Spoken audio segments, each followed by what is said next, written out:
Philippe, how's the squad looking heading into Sunday's game? Danilo will be out, not a full assessment yet about that case, and Cortez also.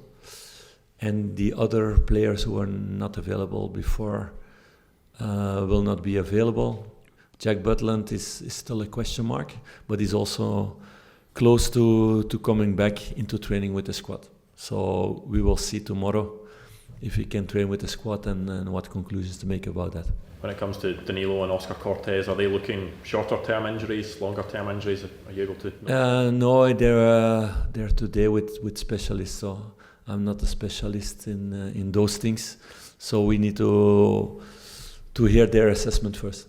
Reports this week that Ravi Matondo and Kieran Dowell may be allowed to leave the club this month if they can find other options. Is that something that you're maybe looking to do as you look to change the squad this month?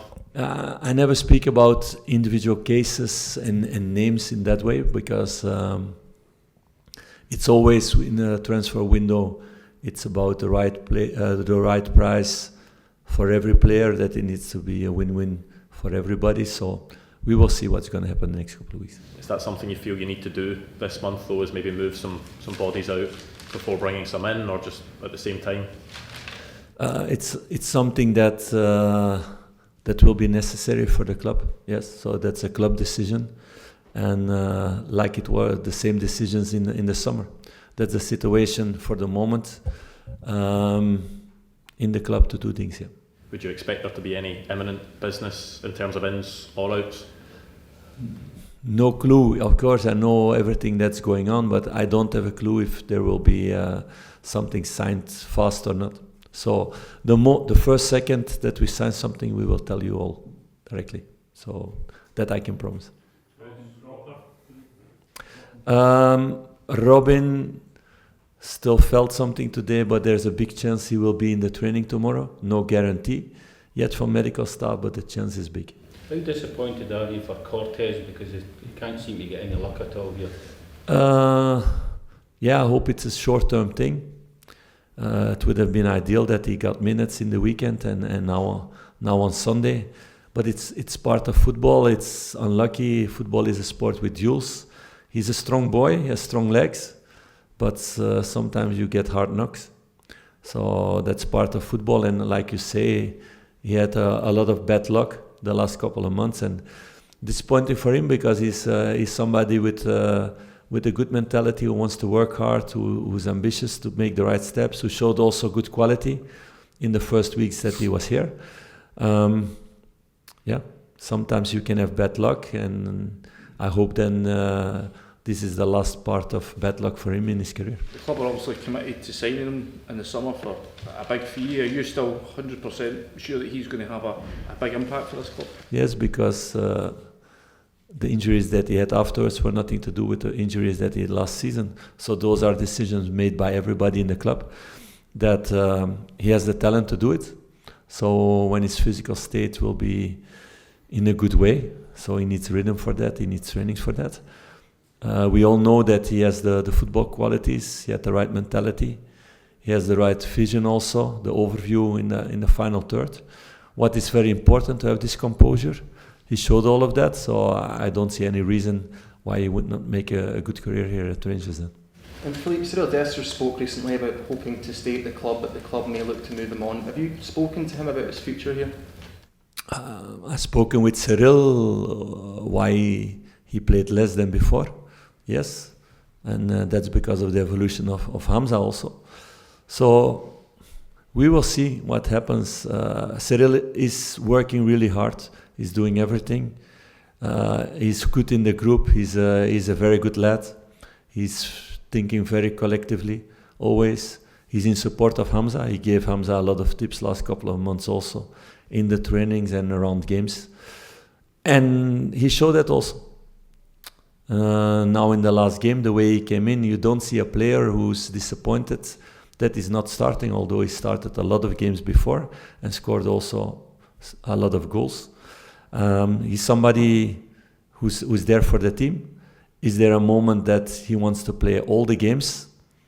then he needs to make a decision. If it's not the case, he's in competition with others that's playing at the top club. Philippe, there's a video this morning of the new chairman addressing some of the fans in a director's box at the game during the week. I was not there, so... Yeah, I don't know if you've seen it or not, but he refers to the away results, he terms it as being horrendous, the away results this season. I just wondered what you made of his choice of words. You need to take in account that my English is not my native language, so horrendous compared to other words. Maybe I don't make the right conclusions about that. No, and I said it also for weeks and months. I'm totally not happy with our away results. So clearly I'm not happy about that, and nobody in the club is. Not players, not staff, not board members, no fans.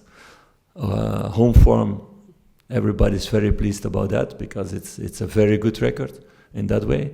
We need to get better away results. We're all aware of that. And that's all been part of the conversation you've had with the new chairman and chief executive, presumably?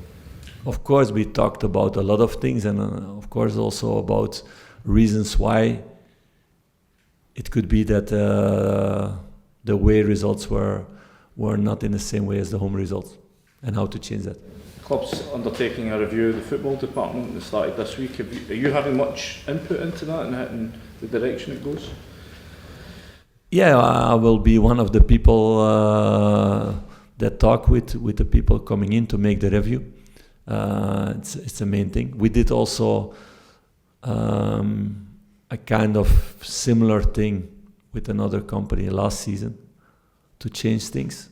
So no, it's an important thing to do, to have a view from outside also, and to speak with them about the ideas that they have, the ideas we have, to make things better. It's in a football club because it's a company that did several clubs all over Europe. So it's a good way also to compare things.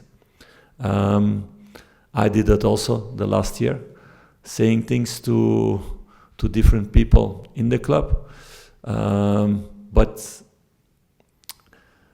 a lot of functions, a lot of people are not in the club also anymore. So it's been also a cycle in that way about speaking with somebody and then with somebody else and with somebody else and with somebody else. So it's good, like I said, that Patrick is in now and that we can make real changement. Is it when you're working day to day and you're so busy with the small details, you need somebody from the outside that can see the bigger picture? Is that useful in your view? It's always useful, but we see also a lot of things, but it's good also to have the ability to compare with other clubs what's been going on and to have other ideas.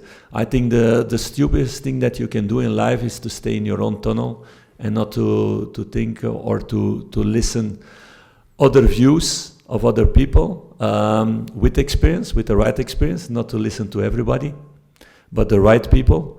And out of that, to learn and to evolve. A football club that doesn't evolve decreases because other people are evolving, other clubs are evolving. So it's an important thing. It's not a new thing. In Bruges, this happened every several years that they made a review from outside. So it's a normal thing to do.